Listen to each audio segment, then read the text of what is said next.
গীতা শাস্ত্র কোনো ব্যক্তি বিশেষ, জাতি, বর্গ, পথ, দেশ, কাল অথবা কোনো কুরীতিগ্রস্ত সম্প্রদায়ের গ্রন্থ নয়, বরং এই ধর্মশাস্ত্র সর্বলৌকিক এবং সর্বকালিক।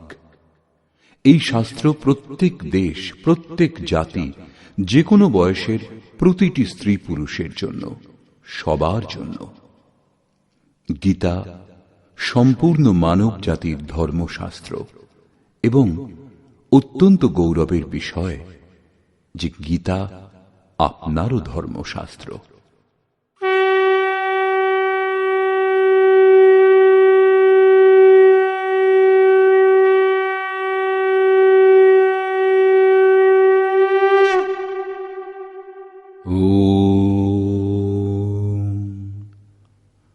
শ্রী পরমাত্মনে নমঃ। যথার্থ গীতা, শ্রীমদ্ ভগবৎ গীতা, অথ তৃতীয় অধ্যায়। দ্বিতীয় অধ্যায়ে ভগবান শ্রীকৃষ্ণ বলেছেন যে এই বুদ্ধি তোমার জন্য জ্ঞান মার্গের বিষয় বলা হয়েছে। সেই বুদ্ধি কি? এই যে যুদ্ধ করো। এই যুদ্ধে বিজয়ী হলে মহামহিম স্থিতি এবং পরাজয় হলে দেবত্ব লাভ হবে। জয়লাভ করলে সর্বস্ব এবং পরাভব হলে দেবত্ব, কিছু লাভ হবেই। অতএব এই দৃষ্টিতে লাভ লোকসান দুটিতেই কিছু না কিছু লাভ হবে, কিঞ্চিত মাত্র ক্ষতি নেই। পুনরায় বললেন, এখন তুমি নিষ্কাম কর্মযোগের বিষয়ে শোনো, যে বুদ্ধির সঙ্গে যুক্ত হয়ে তুমি কর্মবন্ধন থেকে সম্পূর্ণরূপে মুক্ত হয়ে যাবে। পুনরায় এই কর্মের বিশেষত্বের উপর আলোকপাত করলেন। কর্ম করবার সময় সাবধান হতে বললেন এবং ফলের আকাঙ্ক্ষা ত্যাগ করতে বললেন। কামনা শূন্য হয়ে কর্মে প্রবৃত্ত হতে বললেন। বললেন, কর্ম করবার সময় অশ্রদ্ধাও যেন না হয়, তাহলেই তুমি কর্মবন্ধন থেকে মুক্ত হবে। মুক্ত হবে ঠিকই, কিন্তু সে বিষয়ে তোমার অবস্থান সম্বন্ধে তোমার অবহিত থাকার কথা নয়। অতএব অর্জুনের নিষ্কাম কর্মযোগ অপেক্ষা জ্ঞান মার্গই সহজ বলে বোধ হল। তিনি জিজ্ঞাসা করলেন, হে জনার্দন, নিষ্কাম কর্মযোগ অপেক্ষা জ্ঞান মার্গই যদি আপনার বিচারে শ্রেষ্ঠ, তবে কেন আমাকে এই ভয়ঙ্কর কর্মে নিযুক্ত করছেন? এই জিজ্ঞাসা স্বাভাবিক ছিল। মনে করুন, আপনার সম্মুখে দুটি পথ আছে, দুটি একই স্থানে নিয়ে যায়। এখন আপনি যদি যেতে চান, তাহলে নিশ্চয়ই জিজ্ঞাসা করবেন, উভয়ের মধ্যে সুগম কোনটি? যদি না করেন, তাহলে আপনি পথিক নন। ঠিক এইভাবে অর্জুনও জিজ্ঞাসা করলেন। অর্জুন উবাচ,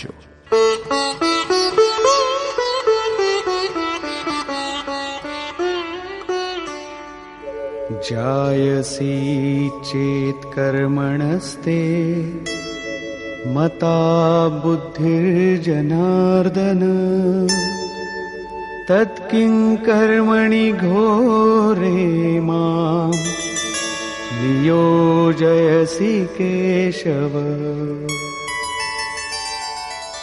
জনগণের প্রতি দয়ালু জনার্দন, যদি নিষ্কাম কর্মযোগ অপেক্ষা জ্ঞানযোগ শ্রেষ্ঠ বলে আপনার অভিমত, তাহলে হে কেশব, আমাকে ভয়ঙ্কর কর্মযোগে কেন নিযুক্ত করছেন?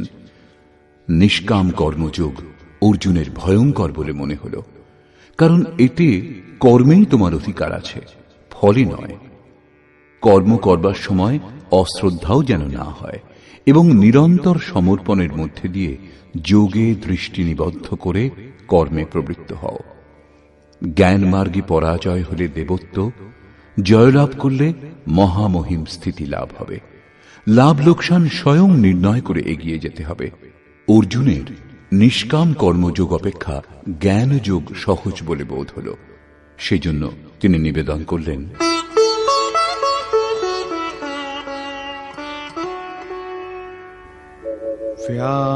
व्यामिश्रेणेव वाक्येन बुद्धिं मोहयसीव मे तदेकं वद निश्चित्य येन श्रेयोऽहमाप्नुयाम्। আপনি এই মিশ্রিত বাক্যের দ্বারা আমার বুদ্ধি যেন মুগ্ধ করছেন। আপনি আমার বুদ্ধির মোহ দূর করবার জন্য প্রবৃত্ত হয়েছেন। অতএব উভয়ের একটি আমাকে নিশ্চয় করে বলুন, যার দ্বারা আমি শ্রেয়, পরম কল্যাণ, মোক্ষ লাভ করতে পারি। এই প্রসঙ্গে শ্রীকৃষ্ণ বললেন, শ্রী ভগবান উবাচ,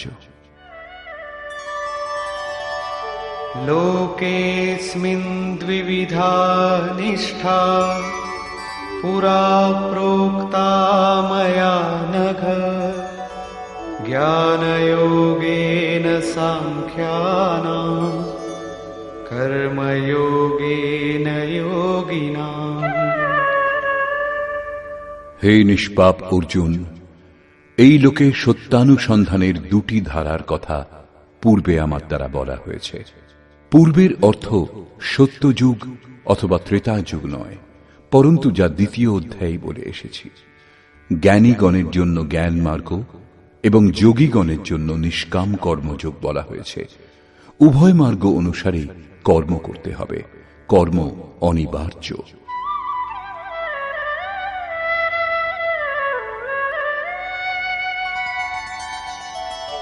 न कर्मणामनारम्भात्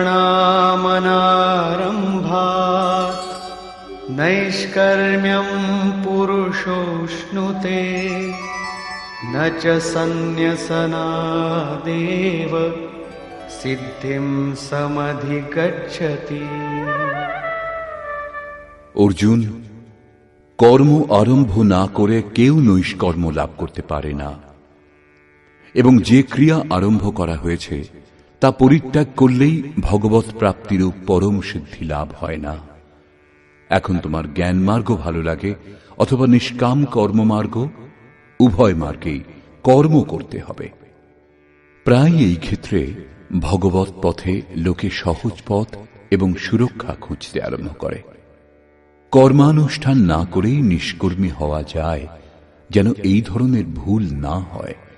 সেই জন্য শ্রীকৃষ্ণ জোর দিলেন যে কর্ম আরম্ভ না করে কেউ নৈষ্কর্ম লাভ করতে পারে না। শুভাশুভ কর্মের শেষ যেখানে, পরম নৈষ্কর্মের সেই স্থিতি কর্ম করেই লাভ করা যায়। সেইরূপ বহু লোকে বলে যে আমরা জ্ঞানমার্গী, জ্ঞানমার্গে কর্ম নেই। এইরূপ বললেই কর্মত্যাগী জ্ঞানী হয় না। যে ক্রিয়া আরম্ভ হয়েছে তা ত্যাগ করলেই কেউ ভগবৎ সাক্ষাৎকার রূপ পরম সিদ্ধি লাভ করে না। কারণ नहि कश्चित् क्षणमपि जातु तिष्ठत्य कर्मकृत् कार्यते ह्यवशः कर्म सर्वः प्रकृतिजैर्गुणैः। কর্ম না করে কোনো পুরুষ ক্ষণমাত্র থাকতে পারে না, কারণ সকলেই প্রকৃতিজাত গুণত্রয় দ্বারা মোহমুগ্ধ হয়ে কর্ম করে। প্রকৃতি ও প্রকৃতিজাত গুণ যতক্ষণ পর্যন্ত সক্রিয়, ততক্ষণ পর্যন্ত কোনো পুরুষ কর্ম না করে থাকতে পারে না। চতুর্থ অধ্যায়ের 33 ও 37তম শ্লোকে শ্রীকৃষ্ণ বলেছেন, সকল কর্ম জ্ঞানে শেষ হয়, জ্ঞানাগ্নি সমস্ত কর্ম ভস্মসাৎ করে। এখানে বলছেন কর্ম না করে কেউ থাকতে পারে না। তিনি কি বলতে চাইছেন? তার বলবার অর্থ হল যে যজ্ঞ করতে করতে ত্রিগুণাতীত হলে মনের বিলয় এবং সাক্ষাৎকারের সঙ্গে যজ্ঞের পরিণাম লাভ হলে কর্ম শেষ হয়ে যায়। সেই নির্ধারিত ক্রিয়া পূর্ণ হওয়ার আগে কর্ম সম্পূর্ণ হয় না। প্রকৃতির হাত থেকে রেহাই পাওয়া যায় না।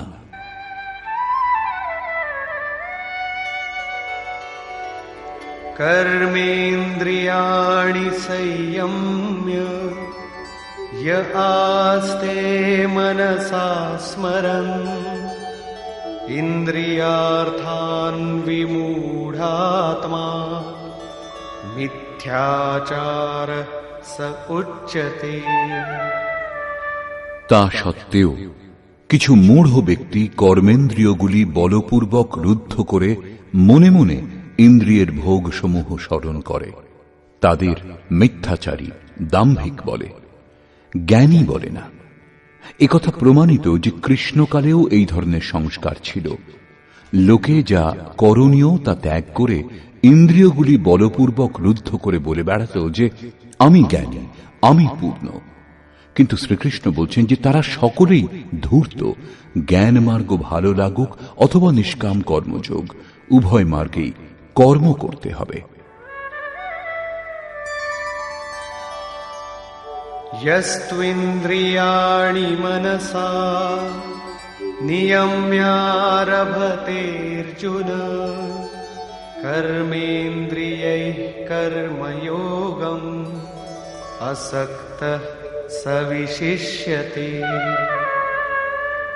অর্জুন, যিনি মন থেকে ইন্দ্রিয় সমূহ সংযত করেন, যখন মনেও বাসনার স্ফুরণ হয় না, সর্বদা অনাসক্ত হয়ে কর্মেন্দ্রিয় দ্বারা কর্মযোগের আচরণ করেন, তিনি শ্রেষ্ঠ। একথা বোঝা গেল যে কর্মের আচরণ করতে হবে, কিন্তু প্রশ্ন যে কোন কর্ম করব। ভগবান শ্রীকৃষ্ণ বলছেন, নিয়তম কুরু কর্ম ত্বম কর্মজায়ো হ্যকর্মণঃ শরীরয়াত্রাপি চ তে ন প্রসিদ্ধেদ কর্মণঃ। অর্জুন, তুমি নির্ধারিত কর্ম করো, অর্থাৎ কর্মের সংখ্যা অনেক, কিন্তু তার মধ্যে নির্দিষ্ট যে কর্মটি সেই নিয়ত কর্ম করো। কর্ম না করা অপেক্ষা কর্ম করাই শ্রেয়, কারণ কর্ম করে অল্প দূরত্বও অতিক্রম করে থাকলে, যেমন পূর্বে বলেছেন, জন্ম মৃত্যুর মহাভয় থেকে উদ্ধার করে, সেই জন্য শ্রেয়। কর্ম না করলে তোমার দেহযাত্রাও নির্বাহ হবে না। দেহযাত্রার অর্থ লোকে বলে শরীর নির্বাহ। কিরূপ শরীর নির্বাহ? আপনি কি দেহ? এই পুরুষ জন্ম জন্মান্তর যুগ যুগান্তর ধরে দেহযাত্রাই তো করে আসছে। বস্ত্র জীর্ণ হলে অন্য বস্ত্র ধারণ করে।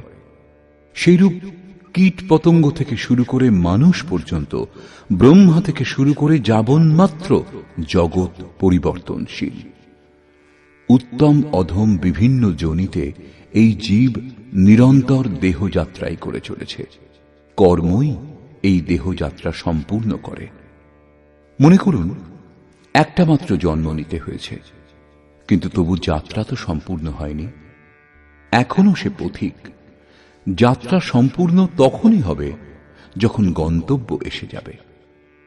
পরমাত্মাতে স্থিতি লাভ করবার পর আত্মা শরীরে অনুপ্রবেশ করলে আর যাত্রা করতে হয় না।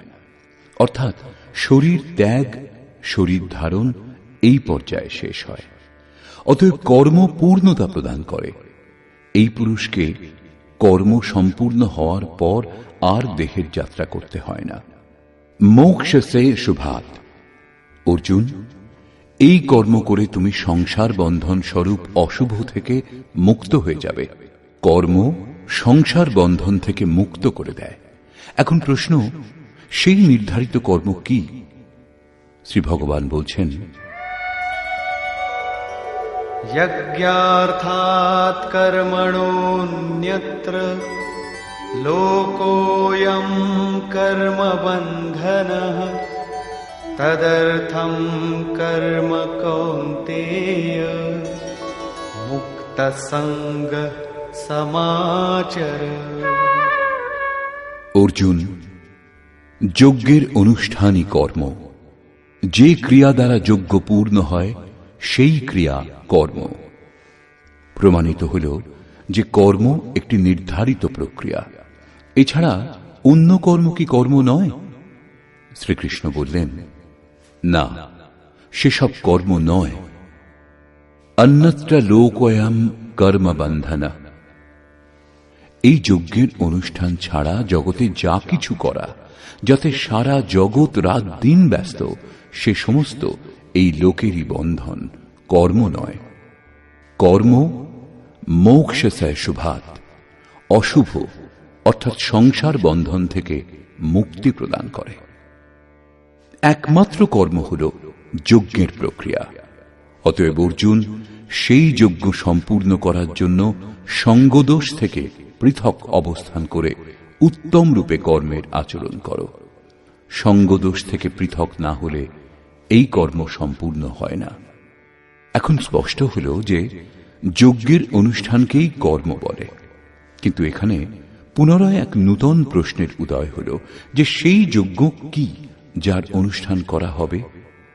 সেই জন্য প্রথমে যজ্ঞ কি তা না বলে শ্রীকৃষ্ণ বললেন যে যজ্ঞের উৎপত্তি হল কোত্থেকে, যজ্ঞ থেকে আমরা কি ফল লাভ করি তার বিশেষত্ব বললেন, এবং চতুর্থ অধ্যায়ে স্পষ্ট করেছেন যে যজ্ঞ কি যার অনুষ্ঠান করলে কর্মের আরম্ভ হবে। যোগেশ্বর শ্রীকৃষ্ণের বাণীর নিপুণতাতে এটা স্পষ্ট হয় যে যে বিষয়ের বর্ণনা করবেন প্রথমে তিনি তার বিশেষত্বের বর্ণনা করলেন যাতে শ্রদ্ধা জাগে।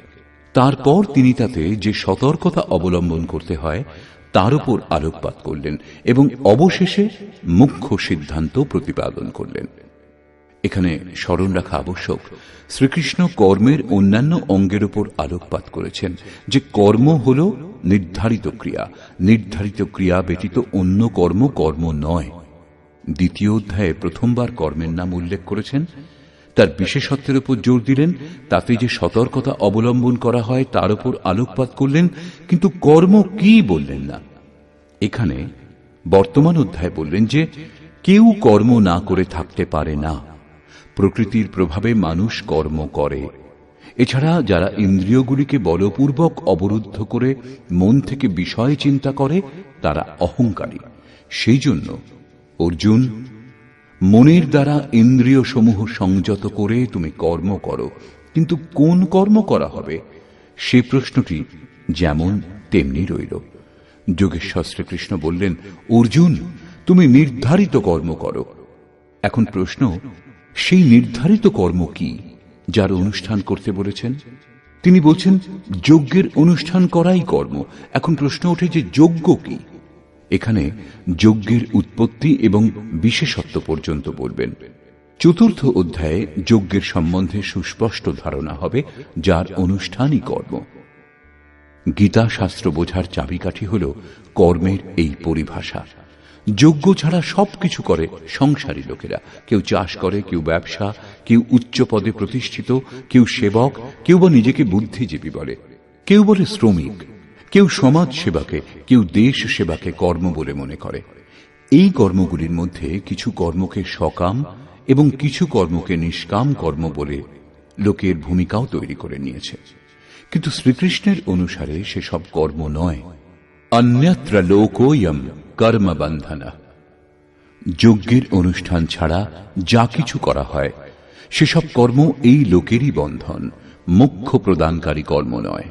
বস্তুত যজ্ঞের অনুষ্ঠান কর্ম। এখন যজ্ঞ কি তা না বলে ভগবান শ্রীকৃষ্ণ বলছেন যজ্ঞ এলো কোথা থেকে।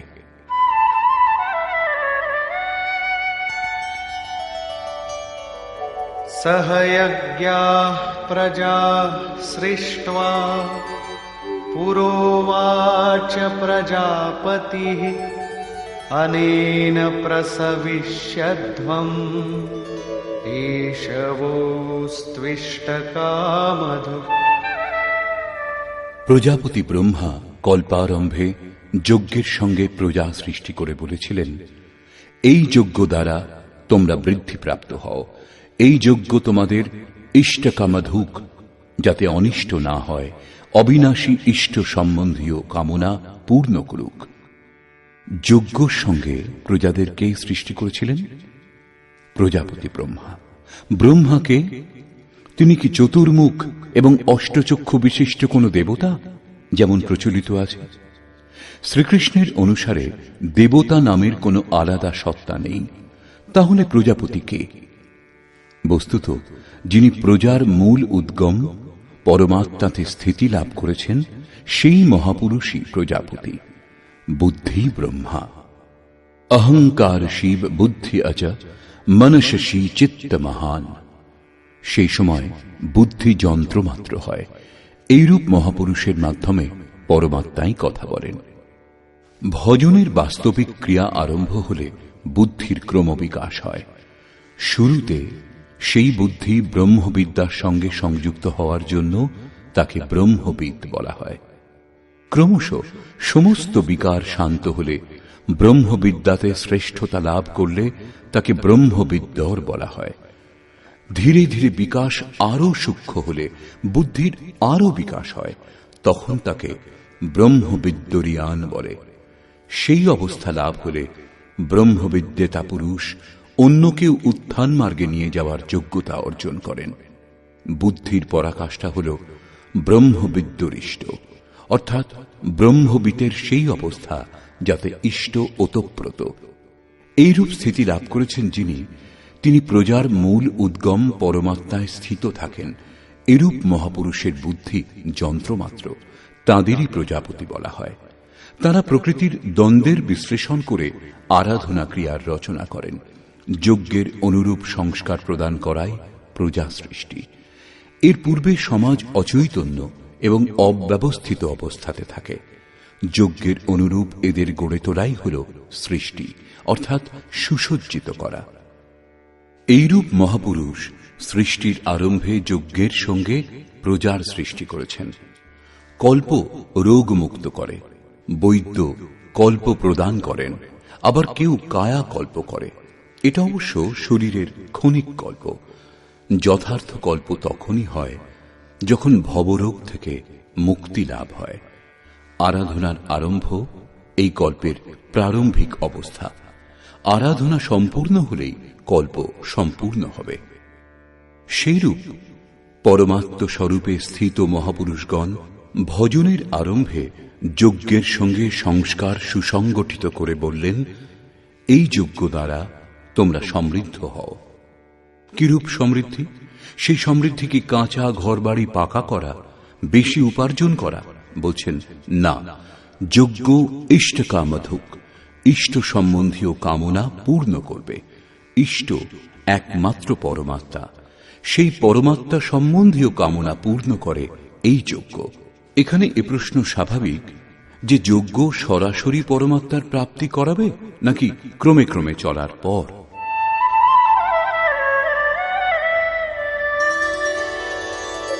দেবান ভাবয়তানেন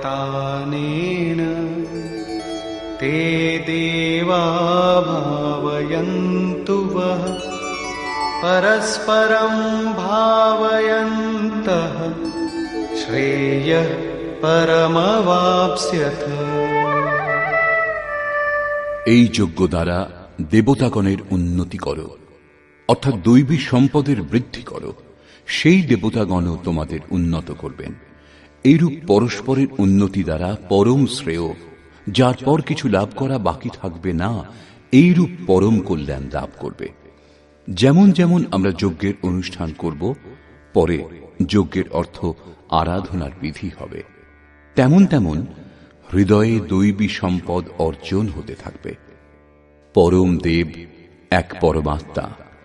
সেই পরম দেবে স্থিতি লাভ করতে সাহায্য করে যে সম্পদ, অন্তঃকরণে যে সজাতীয় প্রবৃত্তি বিদ্যমান, সেই সজাতীয় প্রবৃত্তি সমূহই দৈবী সম্পদ।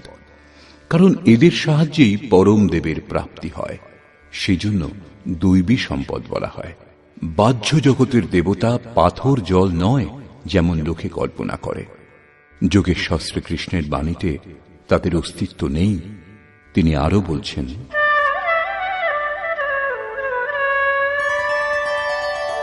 ইষ্টান ভোগান নিবো দেবা দাস্যন্তে যজ্ঞভাবিতাঃ তৈর্দত্তান প্রদায়েভ্যো यो ভুঙ্ক্তেস্তেন এব সঃ।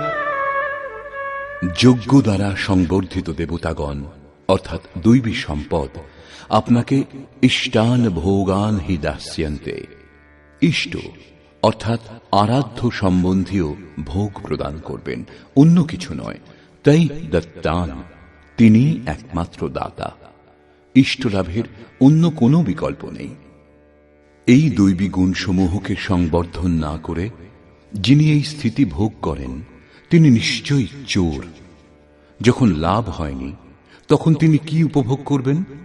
কিন্তু বলেন অবশ্যই আমি পূর্ণ তত্ত্বদর্শী। এইরূপ মিথ্যাবাদী এই পথ থেকে মুখ লুকিয়ে বেড়ায়। তারা চোর, প্রাপ্তকর্তা নয়। কিন্তু যারা লাভ করেছেন তারা কি পেয়েছেন?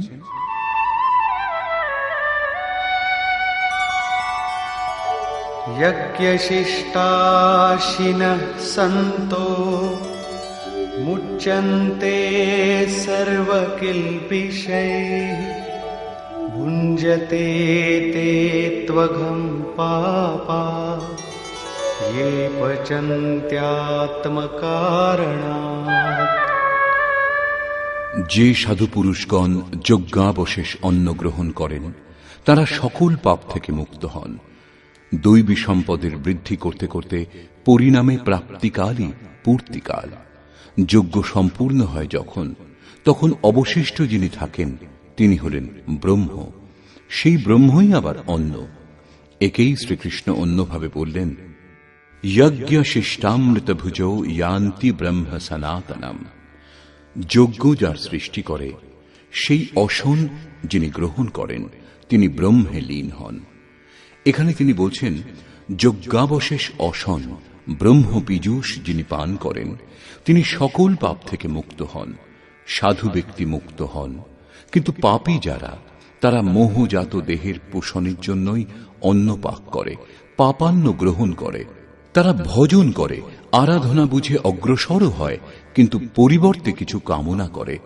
আত্মকারণাৎ দেহের এবং এই দেহের সম্বন্ধীয়দের কিছু লাভ হোক, তারা নিশ্চয়ই লাভ করবে, কিন্তু তা ভোগ করবার পর নিজেকে তারা সেখানেই দেখতে পাবে যেখান থেকে ভজন আরম্ভ করেছিল। এর থেকে বেশি ক্ষতি কি হতে পারে?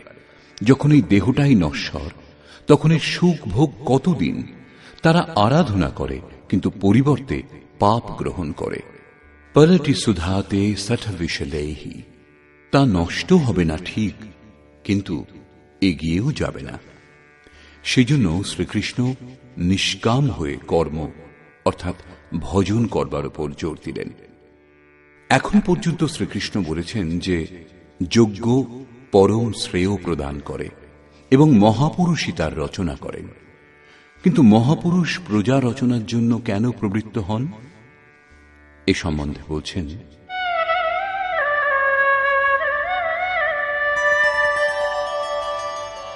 अन्नाद् भवन्ति भूतानि पर्जन्यादन्न सम्भवः यज्ञाद् भवति पर्जन्यो यज्ञः कर्म समुद्भवः कर्म ब्रह्मोद्भवं विद्धि ब्रह्माक्षरसमुद्भवम् तस्मात् सर्वगतं ब्रह्म नित्यं यज्ञे प्रतिष्ठितम्। অন্ন থেকে সমস্ত প্রাণী উৎপন্ন হয়। অন্নং ব্রহ্মেতি ব্যজানাৎ, পরমাত্মাই অন্ন। সেই ব্রহ্ম পীযূষকেই উদ্দেশ্য করে প্রাণীগণ যজ্ঞের দিকে অগ্রসর হয়। বৃষ্টি থেকে অন্নের উৎপত্তি হয়। মেঘ থেকে যে বৃষ্টি হয় তা নয়, পরন্তু কৃপা বৃষ্টি। পূর্ব সঞ্চিত যজ্ঞ কর্মই এই জন্মে যেখানে সাধনাতে ব্যবধান উৎপন্ন হয়েছিল সেখানেই ইষ্ট কৃপারূপে বর্ষিত হয়। আজকের আরাধনা কাল কৃপারূপে লাভ হবে, সেই জন্য যজ্ঞ দ্বারা বৃষ্টি হয়। স্বাহা উচ্চারণ এবং তিল জবের আহুতি মাত্র দিলেই যদি বর্ষা হতো, তাহলে বিশ্বের অধিকাংশ মরুভূমি অনুর্বর কেন রয়েছে? উর্বর হয়ে থাকত। এখানে যজ্ঞের পরিণাম কৃপা বৃষ্টি। এই যজ্ঞের অনুষ্ঠান কর্ম দ্বারা হয়। কর্ম করে গেলেই একদিন যজ্ঞ সম্পূর্ণ হয়। সেই কর্ম বেদ থেকে উৎপন্ন জানবে। বেদ হল ব্রহ্মস্থিত মহাপুরুষের বাণী। যে তত্ত্ব অবিদিত তার প্রত্যক্ষ অনুভূতির নাম বেদ, কিছু শ্লোক সংগ্রহ নয়। বেদ অবিনাশী পরমাত্মা থেকে উৎপন্ন হয়েছে জানবে। একথা মহাত্মাগণ বলেছেন, কিন্তু তাঁরা এবং পরমাত্মা ভিন্ন নন। তাঁদের মাধ্যমে অবিনাশী পরমাত্মাই কথা বলেন। সেই জন্যই বেদকে অপৌরুষেয় বলা হয়। মহাপুরুষগণ বেদ পেলেন কোথা থেকে? অবিনাশী পরমাত্মা থেকে বেদের জন্ম হয়েছে। সেই মহাপুরুষগণ, এবং তিনি অভিন্ন, তাঁরা যন্ত্রমাত্র। সেই জন্য তাঁদের মাধ্যমে পরমাত্মাই কথা বলেন। কারণ যজ্ঞের অনুষ্ঠান করে যখন মন নিরুদ্ধ হয়, তখনই পরমাত্মাকে জানা যায়। সেই জন্য সর্বব্যাপী পরম অক্ষর পরমাত্মা সর্বদা যজ্ঞেই প্রতিষ্ঠিত। যজ্ঞের অনুষ্ঠানই তাকে লাভ করবার একমাত্র উপায়। এরই উপর ভগবান জোর দিলেন। एवं प्रवर्तितं चक्रं नानुवर्तयति हयः अघायुरिन्द्रियारामो मोघं पार्थ सजीवति। হে পার্থ, যে ব্যক্তি ইহলোকে মনুষ্য দেহ লাভ করে এই সাধন চক্রের অনুসারে অনুষ্ঠান করে না, অর্থাৎ দৈবী সম্পদের উৎকর্ষ, দেবতাগণের বৃদ্ধি এবং পরস্পর বৃদ্ধি দ্বারা অক্ষয় ধাম লাভ, এই ক্রম অনুসারে যে কর্মে প্রবৃত্ত হয় না, ইন্দ্রিয়গুলির সুখ আকাঙ্ক্ষী সেই পাপী ব্যক্তি বৃথা জীবন ধারণ করে। বন্ধুগণ, যোগেশ্বর শ্রীকৃষ্ণ দ্বিতীয় অধ্যায়ে শুধু কর্মের নাম নিয়েছেন এবং বর্তমান অধ্যায়ে বলছেন নিয়ত কর্মের আচরণ করো। যজ্ঞের প্রক্রিয়াই কর্ম। এছাড়া যা কিছু করা হয় তা এই লোকেরই বন্ধন। এই কারণে সঙ্গদোষ থেকে পৃথক অবস্থান করে যজ্ঞের পূর্তির জন্য কর্মের আচরণ করো। তিনি যজ্ঞের বিশেষত্বের উপর আলোকপাত করলেন এবং বললেন, যজ্ঞের উৎপত্তি হয়েছে ব্রহ্মা থেকে। প্রজা অন্যকে উদ্দেশ্য করে যজ্ঞে প্রবৃত্ত হয়। যজ্ঞ কর্ম থেকে এবং কর্ম অপৌরুষেয় বেদ থেকে উৎপন্ন হয়েছে। বেদ মন্ত্রগুলির দ্রষ্টা মহাপুরুষগণ ছিলেন। তাদের পুরুষকার বিলীন হয়ে গিয়েছিল। প্রাপ্তির পর শেষে অবিনাশী পরমাত্মাই শুধু থাকেন। সেই জন্য বেদ পরমাত্মা থেকে উৎপন্ন। সর্বব্যাপী পরমাত্মা সর্বদা যজ্ঞে প্রতিষ্ঠিত। এই সাধন চক্র অনুসারে যে আচরণ করে না, সেই পাপী ব্যক্তি ইন্দ্রিয় সমূহের সুখ আকাঙ্ক্ষী ব্যর্থই জীবন ধারণ করে। অর্থাৎ যজ্ঞ এমন বিধি যাতে ইন্দ্রিয়গুলির বিশ্রাম নেই, পরন্তু অক্ষয় সুখ বিদ্যমান। ইন্দ্রিয়গুলিকে সংযম করে এর আচরণ করবার বিধান। ইন্দ্রিয় সমূহের সুখ আকাঙ্ক্ষী যারা, তারা পাপী। এখনো শ্রীকৃষ্ণ বলছেন না যজ্ঞ কি, কিন্তু এই যজ্ঞ কি সারা জীবন করে যেতে হবে? কখনো কি সম্পূর্ণ হবে? এই প্রসঙ্গে যোগেশ্বর বলছেন,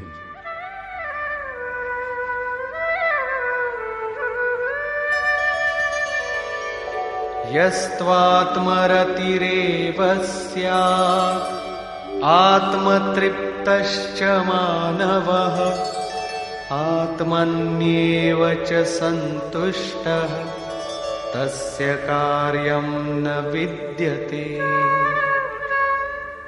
কিন্তু যে ব্যক্তি আত্মাতেই প্রীত, আত্মাতেই তৃপ্ত এবং আত্মাতেই সন্তুষ্ট, তার জন্য কোনো কর্তব্য বাকি থাকে না।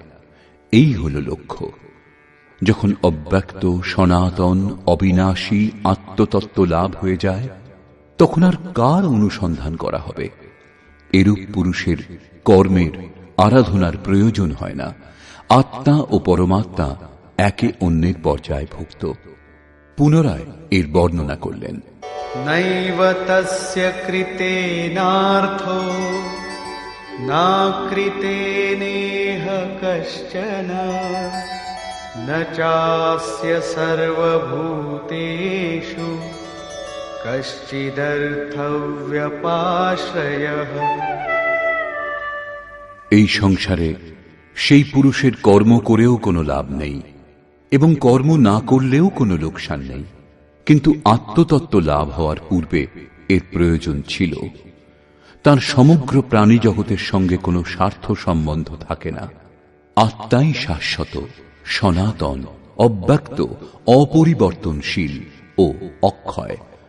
যখন আত্মা লাভ হয়ে গেছে এবং তাতেই সন্তুষ্ট, তাতেই তৃপ্ত, তাতেই ওতপ্রোত এবং স্থিত আছেন, যখন এর থেকে শ্রেষ্ঠ কোনো সত্তা নেই, তখন কার খোঁজ করা হবে, কি লাভ হবে? সেই পুরুষের কর্ম ত্যাগ করলেও কোনো ক্ষতি নেই, কারণ বিকারের চিহ্ন যে চিত্তে পড়ে সেই চিত্তই বিলুপ্ত হয়ে গেছে। তার সকল ভূতে, বাহ্য জগতে এবং আন্তরিক সংকল্পের স্তরে কোনো উদ্দেশ্য থাকে না। সব থেকে বড় উদ্দেশ্য ছিল পরমাত্মাকে লাভ করা। যখন তাকে লাভ করেছেন, তখন অন্য কারুকে তার কি প্রয়োজন? তস্মাদসক্তঃ সততম কার্যং কর্ম সমাচর আসক্তো হ্যাচরन् কর্ম পরমাপ্নোতি পুরুষঃ। সেই স্থিতি লাভ করবার জন্য তুমি অনাসক্ত হয়ে নিরন্তর কার্যং কর্ম, করণীয় যে কর্ম, উত্তম রূপে সেই কর্মের অনুষ্ঠান করো। কারণ অনাসক্ত পুরুষ কর্মের অনুষ্ঠান করে পরমাত্মাকে লাভ করেন। নিয়ত কর্ম, কার্যং কর্ম এক। কর্মের প্রেরণা দিয়ে তিনি বললেন, কর্মণৈব হি সংসিদ্ধিম আস্থিতা জনকাদয়ঃ লোকসংগ্রহমেবাপি সম্পশ্যন কর্তুমর্হসি। জনকের তাৎপর্য রাজা জনক নয়। জনক জন্মদাতাকে বলে। যোগী জনক আপনার স্বরূপকে জন্ম দেয়, প্রকট করে। যোগ সংযুক্ত প্রত্যেক মহাপুরুষ জনক। এরূপ যোগ সংযুক্ত বহু ঋষি জনকাদয়, জনক ইত্যাদি জ্ঞানী মহাপুরুষও কর্মণা এব হি সংসিদ্ধিম, কর্ম করেই পরম সিদ্ধি লাভ করেছেন। পরম সিদ্ধির অর্থ হল পরম তত্ত্ব পরমাত্মাকে লাভ করা। প্রাচীনকালে জনক ইত্যাদি যত মহর্ষি হয়েছেন, এই কার্যং কর্মের দ্বারা, যা যজ্ঞের প্রক্রিয়া, এই কর্ম করেই সমসিদ্ধিম, পরম সিদ্ধি লাভ করেছেন। কিন্তু লাভ করবার পর তাঁরাও লোক সংগ্রহের জন্য কর্ম করেন, লোককল্যাণের জন্য কর্ম করেন। অতএব তুমি প্রাপ্তির পর লোকনায়ক হওয়ার জন্য কর্ম করবার উপযুক্ত। কেন? এখন শ্রীকৃষ্ণ বলছেন যে লাভ করবার পর মহাপুরুষের কর্ম করলে কোনো লাভ হয় না, এবং কর্ম না করলেও তার কোনো লোকসান হয় না। কিন্তু লোক সংগ্রহ, লোকহিতের জন্য তারা উত্তম রূপে কর্মের অনুষ্ঠান করেন।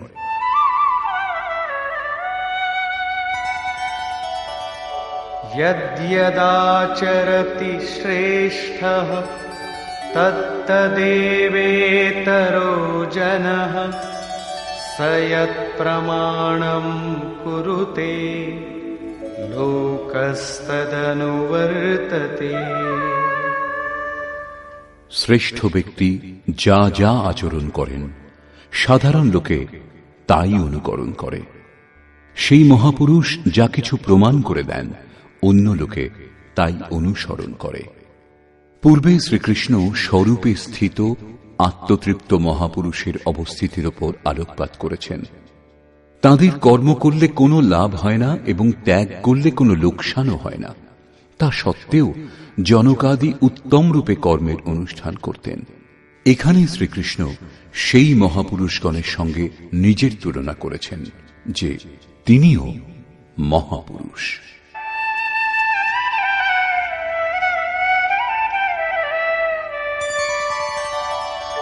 ন মে পার্থাস্তি কর্তব্যম ত্রিষু লোকেষু কিঞ্চন নানবাপ্তমবাপ্তব্যম বর্ত এব চ কর্মণি। হে পার্থ, তিন লোকে আমার কোনো কর্তব্য কর্ম নেই। পূর্বে বলেছেন সেই মহাপুরুষের সর্বভূতের প্রতি কোনো কর্তব্য নেই।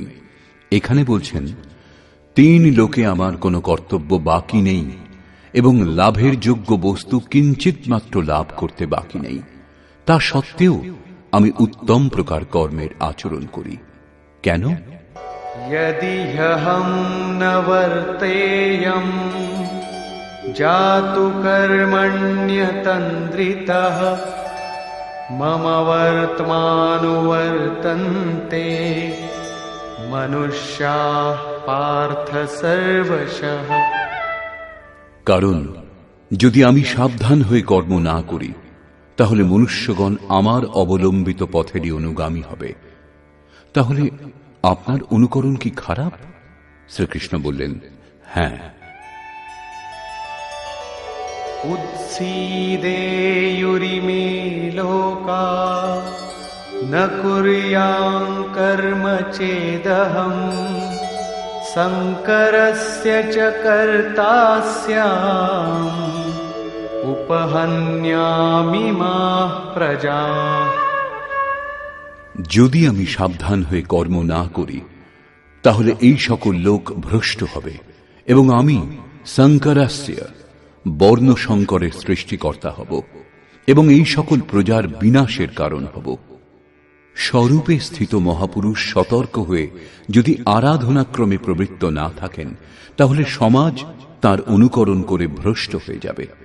তিনি না করলেও তার কোনো লোকসান নেই, কারণ তিনি আরাধনা সম্পূর্ণ করে নিবৃত্ত হয়েছেন। কিন্তু সমাজ তো এখনো আরাধনা আরম্ভই করেনি। অনুগামীদের পথ প্রদর্শনের জন্যই মহাপুরুষ কর্ম করেন। আমিও করি।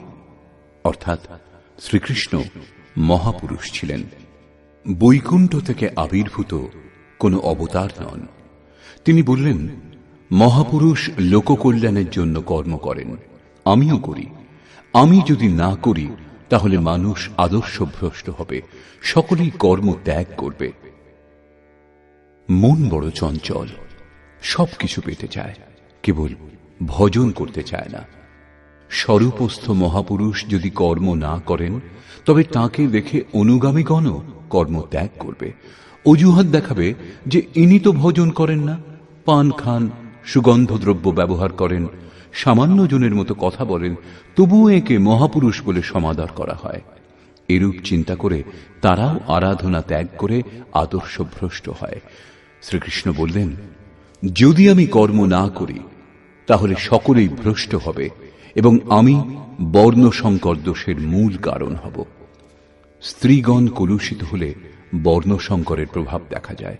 অর্জুনও এই ভয়ে ব্যাকুল ছিলেন যে স্ত্রীগণ কলুষিত হলে বর্ণ সংকর উৎপন্ন হবে। কিন্তু শ্রীকৃষ্ণ বললেন, যদি আমি সাবধান হয়ে আরাধনায় রত না থাকি, তাহলে বর্ণ সংকর দোষের মূল কারণ আমি হব। বস্তুত আত্মার শুদ্ধ বর্ণ পরমাত্মা। নিজের শাশ্বত স্বরূপের পথ থেকে ভ্রষ্ট হওয়াই বর্ণ সংকরতা। স্বরূপস্থ মহাপুরুষ আরাধনা ক্রিয়াতে প্রবৃত্ত না থাকলে অনুগামীগণ তাকে অনুকরণ করতে গিয়ে ক্রিয়ারহিত হয়ে যাবে, আত্মপথ থেকে ভ্রষ্ট হবে, বর্ণ সংকর হয়ে যাবে। তারা প্রকৃতির মোহে মুগ্ধ হবে। স্ত্রীগণের সতীত্ব এবং জাতির শুদ্ধতা এগুলি সামাজিক ব্যবস্থা, অধিকারের প্রশ্ন। সমাজের পক্ষে এর উপযোগিতাও আছে, কিন্তু মাতা পিতার ভুলের কোনো প্রভাব সন্তানের সাধনার উপর পড়ে না। আপন করণী পার উতরণী। হনুমান, ব্যাস, বশিষ্ঠ, নারদ, সুখদেব, কবির, যিশু এরা উত্তম মহাপুরুষ হয়েছিলেন, কিন্তু সামাজিক কুলীনতার সঙ্গে এদের কোনো সম্পর্ক ছিল না। আত্মা নিজের পূর্বজন্মের গুণধর্ম সঙ্গে নিয়ে আসে। শ্রীকৃষ্ণ বলছেন, মনঃ ষষ্ঠানি ইন্দ্রিয়াণি প্রকৃতিস্থানি কর্ষতি। মন ও ইন্দ্রিয় সমূহ দ্বারা যে কাজ এই জন্মে করা হয়, সেই সংস্কার নিয়ে জীবাত্মা পুরনো দেহ ত্যাগ করে নূতন দেহে প্রবেশ করে। এতে জন্মদাতাদের কোনো ভূমিকা নেই, তাদের বিকাশক্রমে কোনো ব্যবধানের সৃষ্টি হয় না। অতএব স্ত্রীগণ কলুষিত হলে বর্ণ সংকর হয় না। স্ত্রীগণের কলুষিত হওয়া এবং বর্ণ সংকরের মধ্যে কোনো সম্পর্ক নেই। শুদ্ধ স্বরূপের দিকে অগ্রসর না হয়ে প্রকৃতিতে মুগ্ধ হওয়াকেই বর্ণ সংকর বলে। মহাপুরুষ যদি সাবধান হয়ে ক্রিয়াতে নিয়ত কর্মে প্রবৃত্ত না থাকেন এবং অন্য লোকদের দিয়ে ক্রিয়া না করান, তাহলে তিনি সেই সকল প্রজার হননকারী, বিনাশক হন। সাধনাক্রমে চলে সেই মূল অবিনাশীকে লাভ করাই জীবন, এবং প্রকৃতিতে মুগ্ধ হওয়া, পথভ্রষ্ট হওয়াই মৃত্যু। কিন্তু মহাপুরুষ যদি এই সকল প্রজাদের ক্রিয়াপথে চালিত না করেন, সেই সকল প্রজাদের সংযত করে সৎ পথে না চালান, তাহলে তিনি সকল প্রজার হননকর্তা, হিংসক হবেন। এবং যিনি স্বয়ং চলে অন্যকেও সেই পথে চালান, তিনি শুদ্ধ অহিংসক। গীতা শাস্ত্র অনুসারে দেহের মৃত্যু নশ্বর কলেবরের মৃত্যু, পরিবর্তন মাত্র, হিংসা নয়।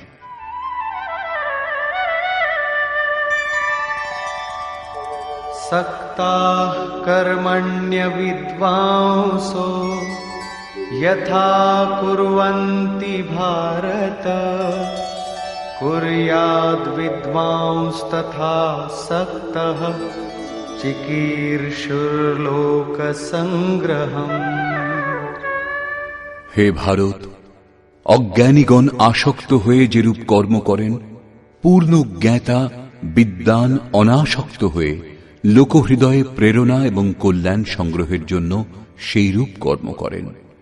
যজ্ঞের বিধি জেনেও করেও আমরা অজ্ঞানী। জ্ঞানের অর্থ হল প্রত্যক্ষভাবে জানা। যতক্ষণ আমরা লেশমাত্র আরাধ্য থেকে পৃথক, ততক্ষণ অজ্ঞান বিদ্যমান। যতক্ষণ অজ্ঞান বিদ্যমান, ততক্ষণ কর্মে আসক্তি থাকে। অজ্ঞানী যতটা আসক্ত হয়ে আরাধনা করেন, ততটাই অনাসক্ত। যার কর্ম করবার প্রয়োজন নেই, তার আসক্তি কেন হবে? এরূপ পূর্ণ জ্ঞাতা মহাপুরুষও লোকহিতের জন্য কর্ম করেন, দৈবী সম্পদের উৎকর্ষ করেন, যাতে সমাজ সেই পথে চলতে পারে।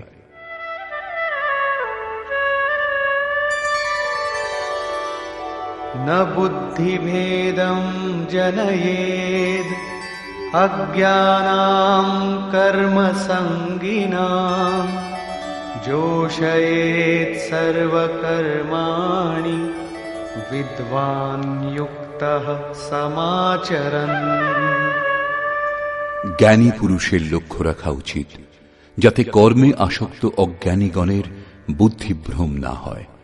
অর্থাৎ স্বরূপস্থ মহাপুরুষগণ সতর্ক হয়ে আচরণ করবেন, যাতে অনুগামীদের মনে কর্মের প্রতি অশ্রদ্ধা উৎপন্ন না হয়। পরমাত্ম তত্ত্বের সঙ্গে সংযুক্ত মহাপুরুষের উচিত স্বয়ং উত্তম রূপে নির্ধারিত কর্ম করে তাদেরও সেই কর্ম করবার জন্য প্রেরণা দান। এই কারণেই চিত্রকূট অনুসূয়া আশ্রমে পূজ্য মহারাজজি বৃদ্ধাবস্থাতেও রাত 2টোয় উঠতেন এবং রাত 3টে আশ্রমবাসী সাধকদের ডেকে তুলে বলতেন, মাটির পুতুলরা ওঠো সবাই। আশ্রমবাসীগণ উঠে যে যার চিন্তন ক্রিয়ায় মগ্ন হয়ে যেতেন।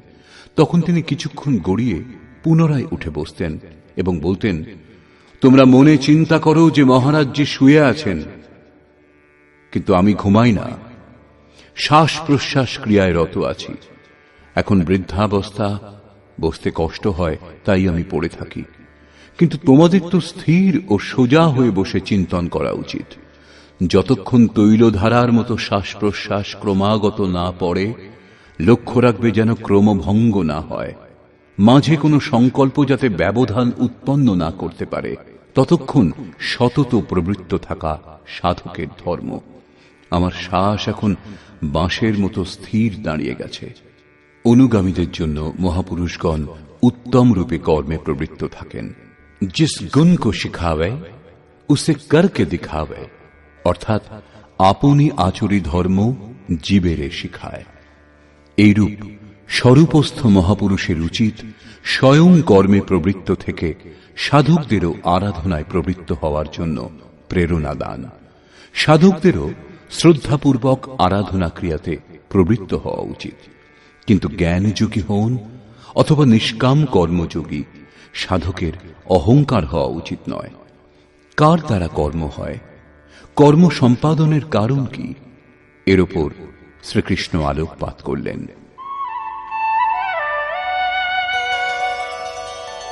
প্রকৃতে ক্রিয়মাণানি गुणैः कर्माणि सर्वशः अहंकार विमूढात्मा कर्ताहमिति मन्यते। আরম্ভ থেকে পূর্ণ হওয়া পর্যন্ত কর্ম প্রকৃতির গুণত্রয় দ্বারা সম্পাদিত হয়। তা সত্ত্বেও অহংকারে যিনি বিশেষ রূপে মূঢ়, তিনি আমি কর্তা এই রূপ মনে করেন। একথা কিরূপে স্বীকার করা হবে যে আরাধনা প্রকৃতির গুণে হয়? এটা কি দেখেছেন? এই প্রসঙ্গে বলছেন, তত্ত্ববিত্তু মহাবাহো গুণকর্ম বিভাগয়োঃ গুণাগুণেষু বর্তন্তে ইতি মত্বা ন সজ্জতে। হে মহাবাহ, গুণবিভাগ এবং কর্মবিভাগকে তত্ত্ববিদ পরম তত্ত্ব পরমাত্মার সম্যক জ্ঞান বিশিষ্ট মহাপুরুষগণ দেখেছেন এবং সম্পূর্ণ গুণ গুণসমূহে বর্তিত। এরূপ চিন্তা করে তারা গুণ এবং কর্মের কর্তৃত্বে আসক্ত হন না। এখানে তত্ত্বের অর্থ পরম তত্ত্ব পরমাত্মা, 5টা অথবা 25টা তত্ত্ব নয়, লোকে যেমন কল্পনা করে থাকে। যোগেশ্বর শ্রীকৃষ্ণের বাণীতে তত্ত্ব একমাত্র পরমাত্মা, অন্য কোনো তত্ত্ব নেই। গুণাতীত হয়ে পরম তত্ত্ব পরমাত্মায় স্থিত মহাপুরুষ গুণের অনুসারে কর্মগুলির বিভাজন দেখতে পান। তামসিক গুণের প্রভাবে আলস্য, নিদ্রা, প্রমাদ, কর্মে প্রবৃত্ত না হওয়ার স্বভাব দেখা যায়। রাজসিক গুণের প্রভাবে আরাধনা থেকে সরে না আসার স্বভাব, শৌর্য এবং স্বামী ভাব দেখা যায়। সাত্ত্বিক গুণ কার্যরত হলে ধ্যান, সমাধি, অনুভবে উপলব্ধি, নিরন্তর চিন্তন, সরল স্বভাব হয়। গুণ পরিবর্তনশীল। প্রত্যক্ষদর্শী জ্ঞানী বুঝতে পারেন গুণ অনুসারে কর্মের উৎকর্ষ অপকর্ষ হয়। গুণ নিজের কর্ম করিয়ে নেয়, অর্থাৎ গুণ গুণে বর্তিত হয়। এরূপ চিন্তা করে প্রত্যক্ষ দ্রষ্টা কর্মে আসক্ত হন না। কিন্তু যিনি গুণের অতীত হতে পারেননি, এখনো পথিক, তাকে কর্মে আসক্ত থাকতে হবে। সেই জন্য বললেন, প্রকৃতের গুণ সম্মূঢ়াঃ সজ্জন্তে গুণকর্মসু তান কৃৎস্নবিদো মন্দান কৃৎস্নবিন্ন বিচালয়েৎ। প্রকৃতির গুণের দ্বারা মুগ্ধ পুরুষগণ কর্মে ক্রমশ নির্মল গুণের উন্নতি দেখে তাতে আসক্ত হন। সেই অসম্পূর্ণ জ্ঞান বিশিষ্ট মন্দান শিথিল চেষ্টা যাদের, তাদের উত্তম জ্ঞান সম্পন্ন জ্ঞানী পুরুষ চালিত করবেন না, তাদের হতোৎসাহ করবেন না, উৎসাহ দেবেন। কারণ কর্ম করেই পরম নৈষ্কর্ম স্থিতি লাভ হবে। নিজের শক্তি ও স্থিতি বুঝে কর্মে প্রবৃত্ত জ্ঞানমার্গী সাধকের উচিত গুণের প্রভাবে কর্মের আচরণ হচ্ছে বলে যেন মনে করেন। নিজেকে কর্তা ভেবে অহংকারী যেন না হয়ে যান। নির্মল গুণলাভ হলেও তাতে আসক্ত যেন না হন। কিন্তু নিষ্কাম কর্মযোগীর কর্ম এবং গুণের বিশ্লেষণ করে সময় নষ্ট করা উচিত নয়। তাকে আত্মসমর্পণ করে শুধু কর্মে প্রবৃত্ত থাকতে হবে। কোন গুণ কার্যরত তা দেখার ভার ইষ্টের। গুণের পরিবর্তন এবং ক্রমশ উত্থান তিনি ইষ্টের কৃপা বলে মনে করেন। কর্মের আচরণও তাঁরই কৃপা বলে মনে করেন। অতএব আমি কর্তা এই অহংকার অথবা গুণে আসক্ত হওয়ার সমস্যা তার থাকে না। তিনি তো অনবরত প্রবৃত্ত থাকেন। এই প্রসঙ্গে এর সঙ্গে যুদ্ধের স্বরূপ বর্ণনা করে ভগবান শ্রীকৃষ্ণ বলছেন,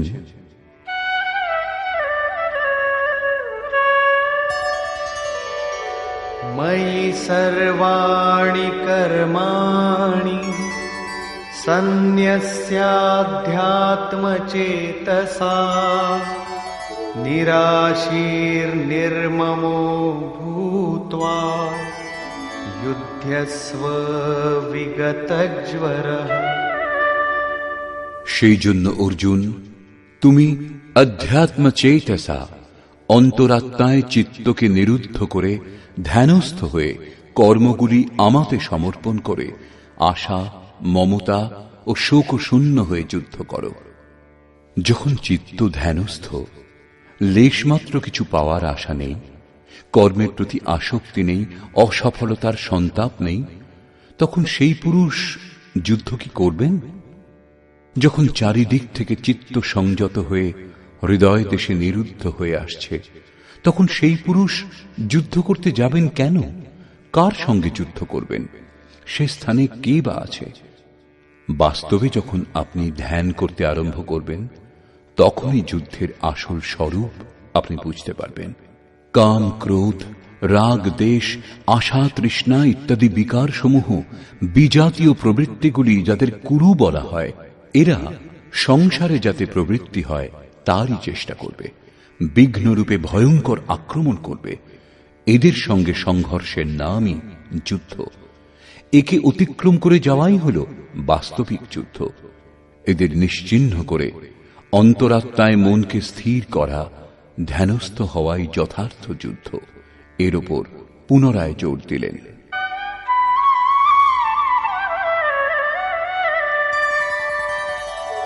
ये मे मतमिदं नित्यम् अनुतिष्ठन्ति मानवाः श्रद्धावन्तो न सूयन्तो मुच्यन्ते तेऽपि कर्मभिः।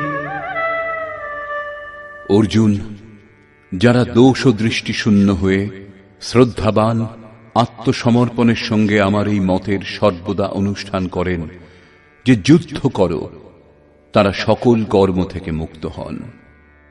যোগেশ্বর শ্রীকৃষ্ণের এই আশ্বাস কেবল হিন্দু, মুসলমান অথবা খ্রিস্টানদের জন্য নয়, পরন্তু মানুষ মাত্রের জন্য। তার বাণী হল যুদ্ধ করো। এই আদেশ থেকে মনে হয় যেন এই উপদেশ কেবল যুদ্ধাকাঙ্ক্ষী ব্যক্তিদের জন্যই ছিল। অর্জুনের সম্মুখে সৌভাগ্যবশত কুরুক্ষেত্রের যুদ্ধের পরিস্থিতি ছিল, কিন্তু আপনার সম্মুখে কোনো যুদ্ধস্থিতি নেই। তাহলে গীতা শাস্ত্রের উপদেশ আপনার কি কাজে লাগবে? কারণ কর্ম থেকে মুক্ত হওয়ার একমাত্র উপায় যুদ্ধ। এটা তাদের জন্য বিবৃত করা হয়েছে, বাস্তবে কিন্তু তা নয়।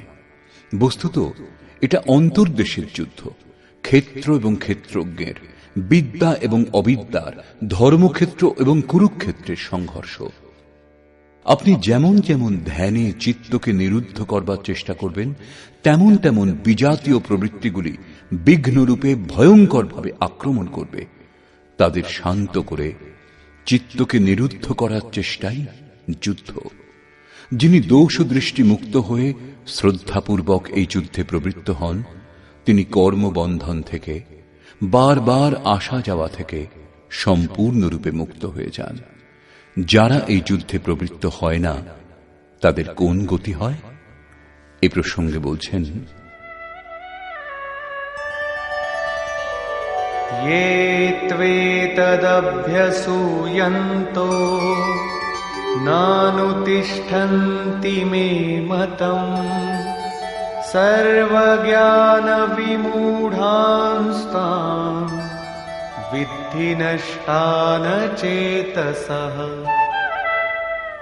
যে দোষ দৃষ্টিযুক্ত অচেতসঃ অর্থাৎ মোহনিশায় অচেতন ব্যক্তিগণ আমার এই মতের অনুসারে অনুষ্ঠান করে না, অর্থাৎ ধ্যানস্থ হয়ে আশা, মমতা, সন্তাপ রহিত হয়ে আত্মসমর্পণ করে যুদ্ধে প্রবৃত্ত হয় না, সর্বজ্ঞান বিমূঢ়ান, জ্ঞান পথে সর্বদা মোহমুক্ত সেই ব্যক্তিগণকে তুমি কল্যাণভ্রষ্টই জানবে। যদি এটাই সত্য, তাহলে লোকে এর অনুষ্ঠান করে না কেন? এই প্রসঙ্গেও বললেন, सदृशं चेष्टते स्वस्याः प्रकृतेर्ज्ञानवानपि प्रकृतिं यान्ति भूतानि निग्रहः किं करिष्यति। সকল প্রাণী নিজের প্রকৃতিকে অনুসরণ করে, স্বীয় স্বভাবের বশীভূত হয়ে কর্মে অংশগ্রহণ করে। প্রত্যক্ষদর্শী জ্ঞানীও নিজের প্রকৃতির অনুরূপ কার্য করেন। প্রাণী নিজের কর্ম অনুসারে আচরণ করে, জ্ঞানী নিজ স্বরূপ অনুসারে। যেমন যার প্রকৃতির প্রভাব, সে সেরকমই কার্য করে থাকে, এটা স্বতঃসিদ্ধ। কেউ এর হাত থেকে নিস্তার পায় না। এই কারণেই সবাই আমার মতানুযায়ী কর্মে প্রবৃত্ত হতে পারে না। তারা আশা, মমতা, সন্তাপ, শব্দান্তরে রাগ, দেশ এদের ত্যাগ করতে পারে না, যার জন্য কর্মের সম্যক আচরণ হয় না। একেই আরো স্পষ্ট করলেন এবং অন্য কারণ দেখালেন। ইন্দ্রিয়স্যেন্দ্রিয়স্যার্থে রাগদ্বেষৌ ব্যবস্থিতৌ তয়োর্ন বশমাগচ্ছেৎ তৌ হ্যস্য পরিপন্থিনৌ। ইন্দ্রিয় এবং ইন্দ্রিয়গুলির ভোগে রাগ দেশ স্থিত, এই দুটির বশীভূত হওয়া উচিত নয়। কারণ এই কল্যাণ পথে কর্মমুক্ত হওয়ার প্রত্যক্ষ পদ্ধতিতে রাগ ও দেশ শত্রু হিসেবে দুর্ধর্ষ আরাধনাতে বাধার সৃষ্টি করে। শত্রু যখন অন্তরে, তখন বাইরে কার সঙ্গে কে যুদ্ধ করবে? ভোগের সংসর্গে শত্রু থাকে এবং আমাদের অন্তঃকরণেই বাস করে। কাজেই এই যুদ্ধ অন্তঃকরণের যুদ্ধ। কারণ দেহটাই ক্ষেত্র, যার মধ্যে স্বজাতীয় বিজাতীয় দুটি প্রবৃত্তি বিদ্যা এবং অবিদ্যা রূপে থাকে, যারা মায়ারই দুটি অঙ্গ। এই প্রবৃত্তিগুলির অতীত হওয়া, স্বজাতীয় প্রবৃত্তিকে আয়ত্ত করে বিজাতীয়কে নিশ্চিহ্ন করাই যুদ্ধ। বিজাতীয় নিশ্চিহ্ন হলে স্বজাতীয়ের উপযোগিতা আর থাকে না। স্বরূপের ছোঁয়ায় স্বজাতীয় তার অন্তরালে বিলীন হয়ে যায়। এইভাবে প্রকৃতির পার পাওয়াই যুদ্ধ, যা ধ্যান দ্বারা সম্ভব। রাগ দেশ শান্ত করতে সময় লাগে।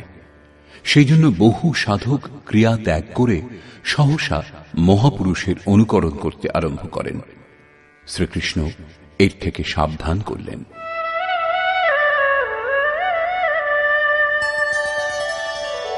শ্রেয়ান স্বধর্মো বিগুণঃ পরধর্মাৎ স্বনুষ্ঠিতাৎ স্বধর্মে নিধনম শ্রেয়ঃ পরধর্মো ভয়াবহ।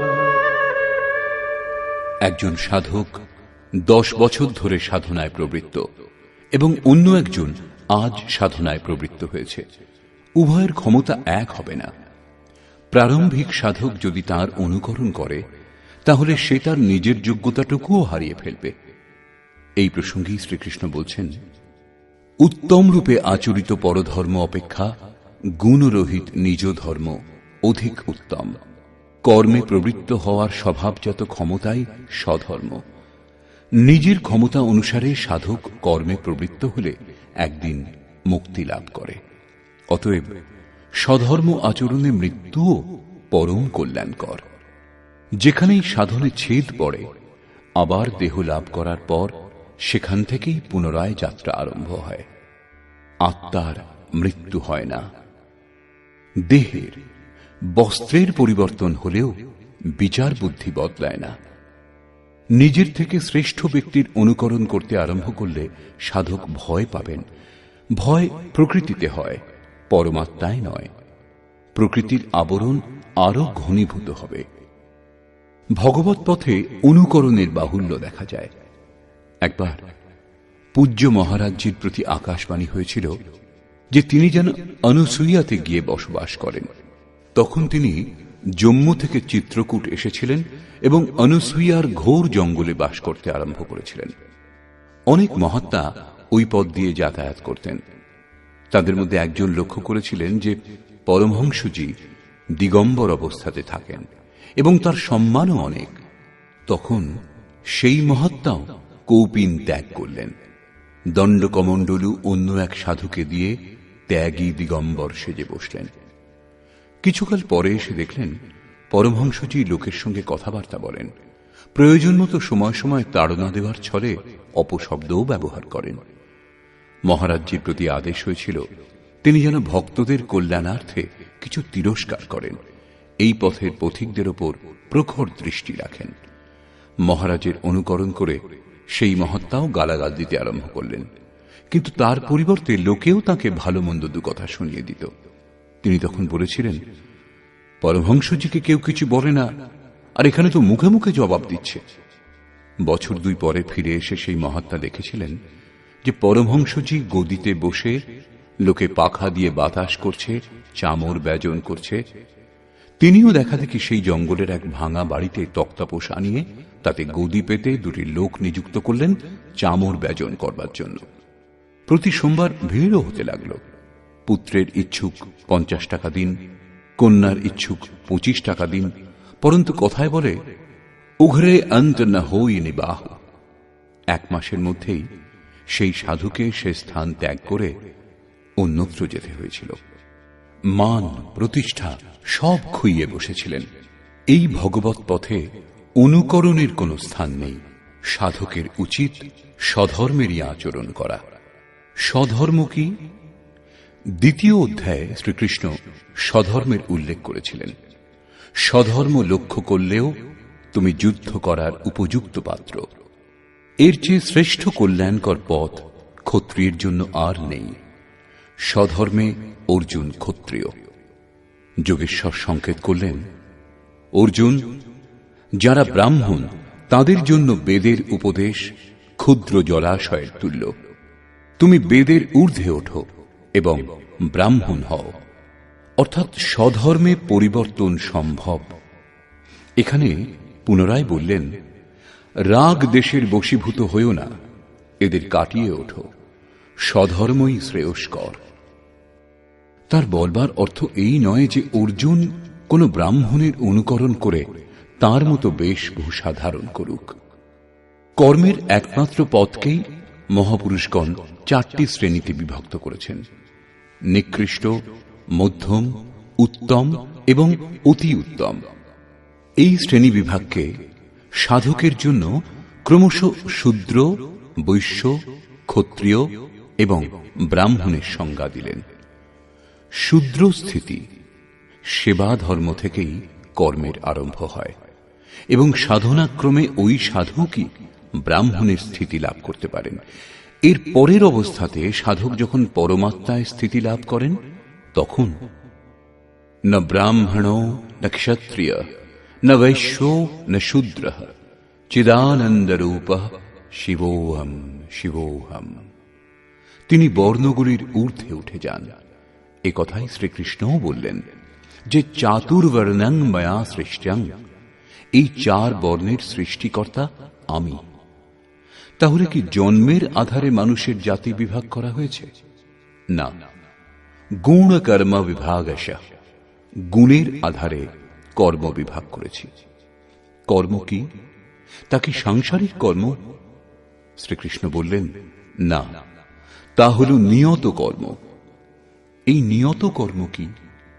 তিনি বললেন, যজ্ঞের প্রক্রিয়াই নিয়ত কর্ম, যার দ্বারা শ্বাসকে প্রশ্বাসে আহুতি, প্রশ্বাসকে শ্বাসে আহুতি, ইন্দ্রিয় সংযম ইত্যাদি, যার শুদ্ধ অর্থ হল আরাধনা, যোগ সাধনা। আরাধ্য দেব পর্যন্ত পৌঁছিয়ে দেয় যে বিধি বিশেষ, তাই হল আরাধনা। এই আরাধনা কর্মকেই 4টি শ্রেণীতে বিভাগ করা হয়েছে। যার যেমন ক্ষমতা, সেই ক্ষমতা অনুযায়ী নিজ শ্রেণী থেকেই তার আরম্ভ করা উচিত। একেই বলে সকলের নিজ নিজ ধর্ম। যদি কেউ শ্রেষ্ঠ পুরুষের অযৌক্তিক অনুকরণ করে তাহলে তা বিড়ম্বনার কারণ হয়ে দাঁড়ায়। তার নাশ হবে না, কারণ এতে বীজের নাশ নেই, কিন্তু সে প্রকৃতির চাপে ভয়াক্রান্ত, দিনহীন নিশ্চয়ই হয়ে যাবে। যদি প্রথম শ্রেণীর কোনো ছাত্র স্নাতক শ্রেণীতে বসতে আরম্ভ করে তাহলে কি তার পাঠ্য বিষয় বোধগম্য হবে? সে প্রারম্ভিক বর্ণমালা থেকেও বঞ্চিত হয়ে যাবে। অর্জুন প্রশ্ন করলেন যে মানুষ স্বধর্মের আচরণ করতে পারে না কেন? अर्जुन उवाच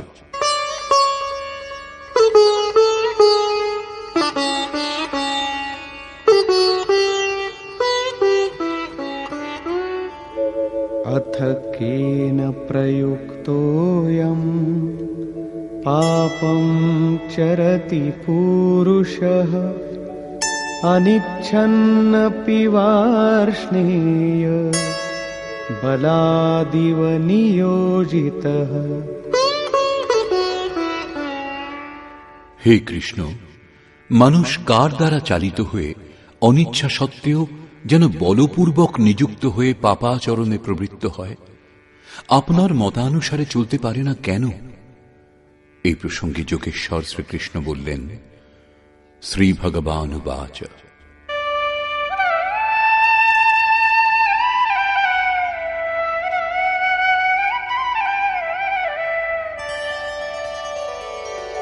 काम एष क्रोध एष रजोगुणसमुद्भवः महाशनो महापाप्मा विद्येनमिह वैरिणम्। অর্জুন, রজোগুণজাত এই কাম এবং এই ক্রোধ অগ্নির ন্যায় ভোগে অতৃপ্ত, অত্যন্ত ক্ষতিকারক। কাম ক্রোধ রাগ দেশের পূরক। একটু আগেই আমি যা চর্চা করেছি, এই বিষয়ে তুমি এদেরই শত্রু জানবে।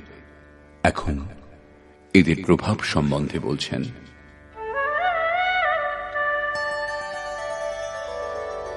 धूमेनाव्रियते वह्निः यथादर्शो मलेन च यथोल्बेनावृतो गर्भः तथा तेनेदमावृतम्। যেরূপ ধূম দ্বারা অগ্নি, ময়লা দ্বারা দর্পণ এবং জরায়ুর দ্বারা গর্ভ আবৃত থাকে, সেরূপ কাম ক্রোধাদি বিকার সমূহ দ্বারা এই জ্ঞান আবৃত থাকে। ভিজে কাঠ জ্বালালে কেবল ধোঁয়াই হয়, আগুন থাকা সত্ত্বেও শিখার রূপ নিতে পারে না।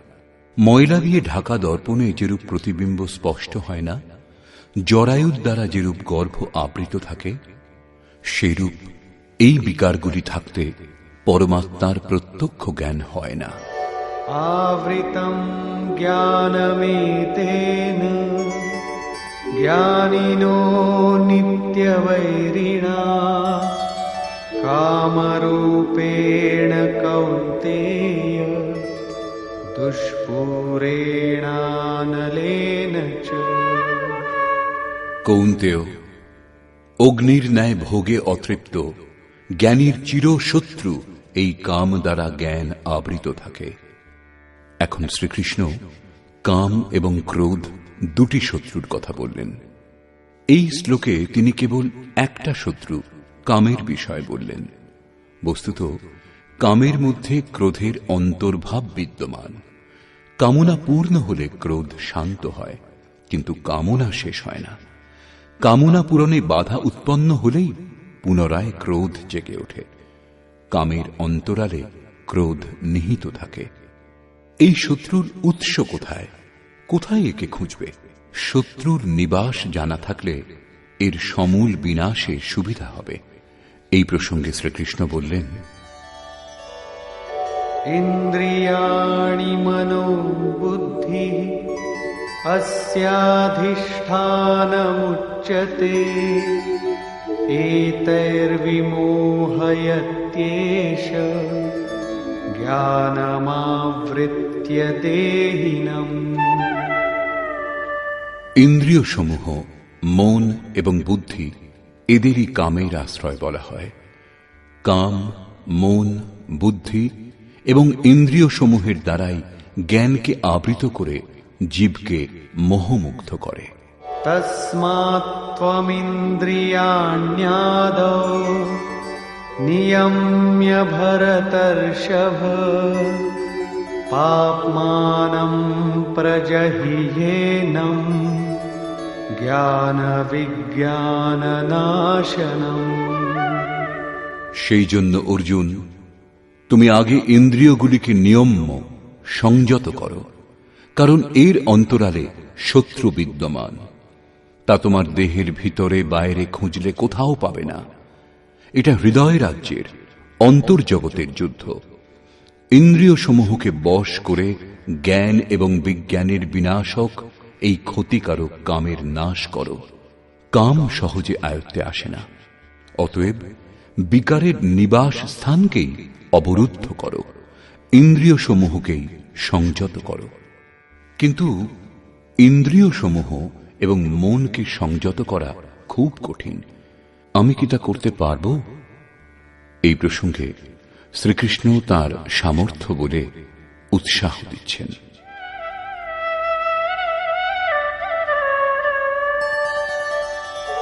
ইন্দ্রিয়াণি পরাণ্যাহুঃ ইন্দ্রিয়েভ্যঃ পরম মনঃ মনসস্তু পরা বুদ্ধিঃ ইয়ো বুদ্ধেঃ পরতস্তু সঃ। অর্জুন, এই দেহ থেকে ইন্দ্রিয়গণকে শ্রেষ্ঠ অর্থাৎ সূক্ষ্ম এবং বলবান বলে জানবে।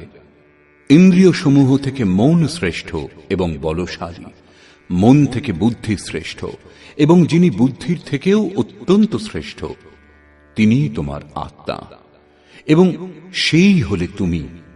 সেই জন্য ইন্দ্রিয় সমূহ, মন এবং বুদ্ধি নিরুদ্ধ করতে তুমি সক্ষম।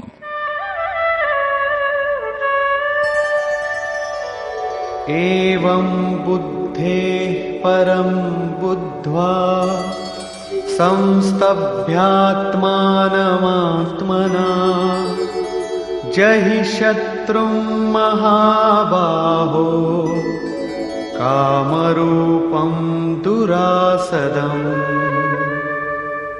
এইরূপ বুদ্ধি থেকে শ্রেষ্ঠ অর্থাৎ সূক্ষ্ম এবং বলবান স্বীয় আত্মাকে জেনে আত্মবল বুঝে বুদ্ধি দ্বারা নিজ মনকে বশ করে অর্জুন এই কামরূপ দুর্জয় শত্রুর নাশ করো।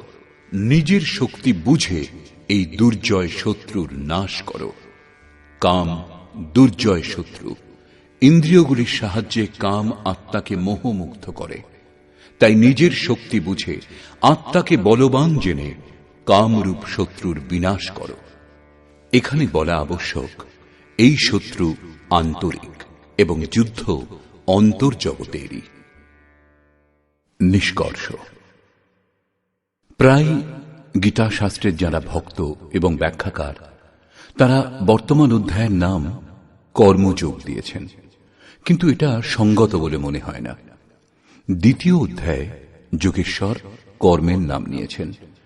তিনি কর্মের মহত্ব প্রতিপন্ন করে তার মনে কর্মজিজ্ঞাসা জাগ্রত করলেন, এবং বর্তমান অধ্যায়ে তিনি কর্মকে পরিভাষিত করলেন যে যজ্ঞের প্রক্রিয়া কর্ম।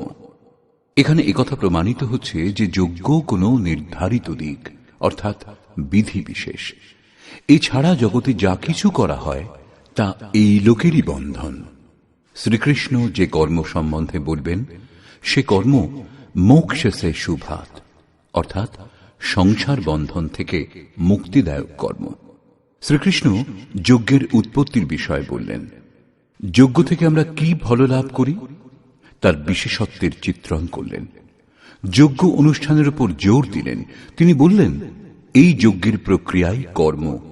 যে অনুষ্ঠান করে না সে পাপী, আরাম প্রিয়, ব্যর্থই জীবন ধারণ করে। পূর্ব মহর্ষিগণও কর্ম করে পরম নৈষ্কর্ম সিদ্ধি লাভ করেছিলেন। তারা আত্মতৃপ্ত, তাদের আর কর্মের প্রয়োজন নেই। তবুও অনুগামীদের পথ প্রদর্শনের জন্য তারা উত্তম রূপে কর্মে প্রবৃত্ত থাকেন।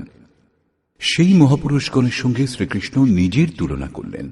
বললেন, আমারও আর কর্ম করবার প্রয়োজন নেই, কিন্তু অনুগামীদের মঙ্গলের জন্য আমিও সর্বদা কর্মে প্রবৃত্ত। শ্রীকৃষ্ণ স্পষ্ট পরিচয় দিলেন যে তিনিও যোগী।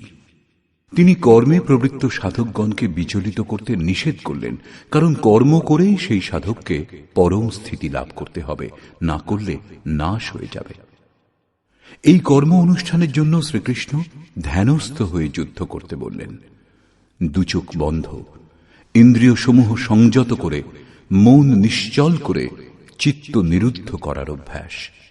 সে কিরকম যুদ্ধ?